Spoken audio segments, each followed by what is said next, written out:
All right. Well, hello, Bush Middle School, and happy Wednesday. I realize this Zoom ceremony is a big change from previous years on your Veterans Day ceremony, but I trust that you're all well and drawing upon your resilience and adaptability. Hey, so last month was the Navy's 245th birthday, and surprisingly, this month will be the Marine Corps' 245th birthday, which those two services together was what we call the naval service, right?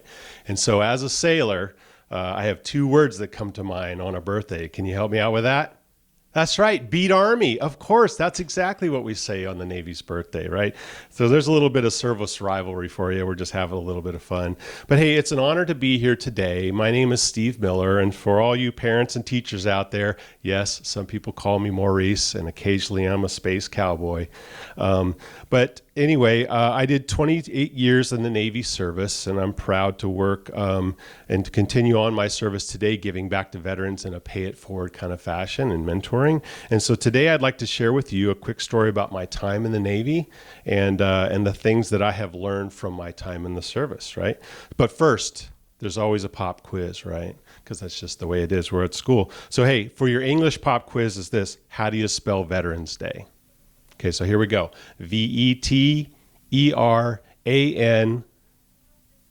apostrophe or no apostrophe?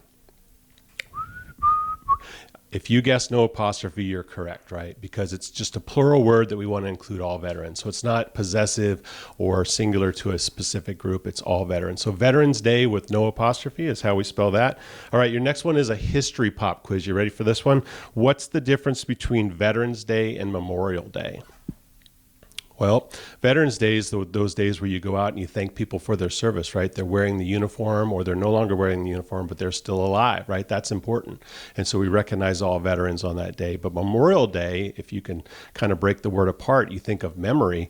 Those people either died in combat or were never able to come home to see their loved ones, right? And so we reserve that day for in memory of those people who didn't get to come home. So while it could be appropriate to say thank you for your service on that day, Memorial Day should be better served going to like places where you would remember people, right? A cemetery, or your favorite place in your house, or whoever your favorite veteran was that didn't come home. That's a great place to do that. But so, hey, I've been asked many times why I joined the Navy. And boy, that's a tough question, right? But so my father was a career Army veteran for 24 years as a combat medic, which means he went into battle, right, to help people that were wounded and injured.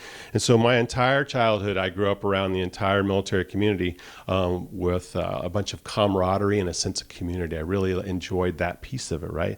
But my dad, he was fiercely against me joining the military, right? And why? Because he was a part of the Vietnam War.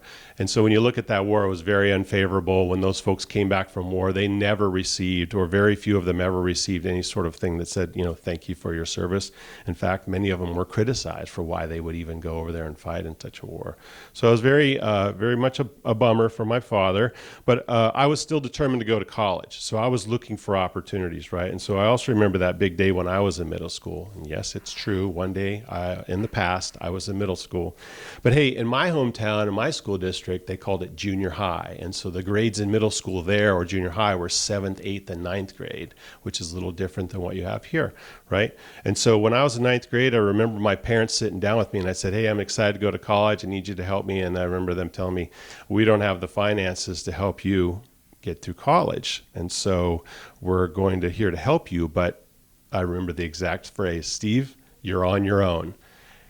And I remember, wow, I had to let that sink in for a little while, right? And so I was kind of torn. I felt scared because I was like, I don't really know what to do. I don't know how to solve my own dilemma. But then there was this piece of me that was completely relieved. Why? Because I felt like this sense of empowerment where now it's my choice. I get to decide on how I'm going to get to college and do what I want to do and serve my own dreams. So fast forward a little bit to 11th grade, and I'm walking the hallways with my good buds and my friends, and one of my buddies walks up and says, hey, I just had a conversation with a Navy recruiter, and I'm going to go study nuclear power, and I'm going to have an accelerated advancement program that comes with bonuses and more importantly, what they call the GI Bill, right? And so what bells went off in my head. I was like, oh, there's a great path to college for me given my situation, right? And so suddenly I had it. But it's hard for me sometimes to admit I joined the military to just go to college, right? But there was a little bit more to that, and I'll hint to that here in a second. But so growing up in the Cold War era, that's kind of tough, right? When you're talking about U.S. against Russia and or Soviet Union, all these big nuclear weapons, that's kind of scary. That doesn't make me want to be a part of that, right? And then my father had severe PTSD. You might have heard that term before, coming from Vietnam War. And so that was really tough to live with. And so I had a lot of indicators to me that maybe the military was not a thing for me, but I remembered the sense of community, the sense of camaraderie that came with that. And now all of a sudden I've got this college option that could serve me in my future. And so at the age of 17, you're right, I wasn't an adult yet. I took the papers to my mom and said, Mom, I need you to sign here. I'm going to do this. I'm going to join and go to college. And so there I was off to boot camp. And suddenly I was fearless in creating my own path.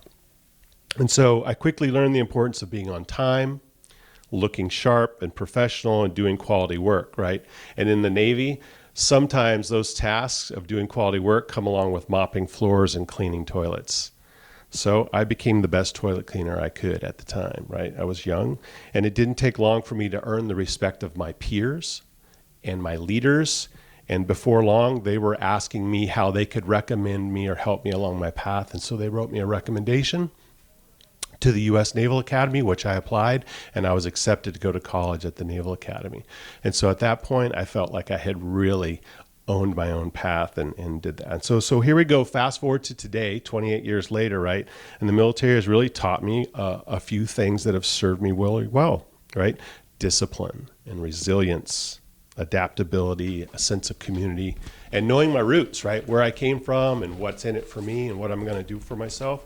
And so that really brings me to today in this great school with Principal Guthrie and the teachers and staff and this entire community around Bush Middle School. And that's what it takes to help everybody succeed, is an entire community. And so also for all of our veterans out there that are watching, thank you for your service, right?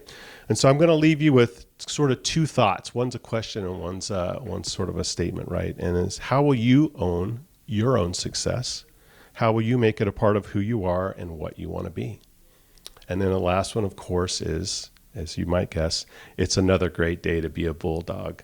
Thanks, everybody, and have a great day.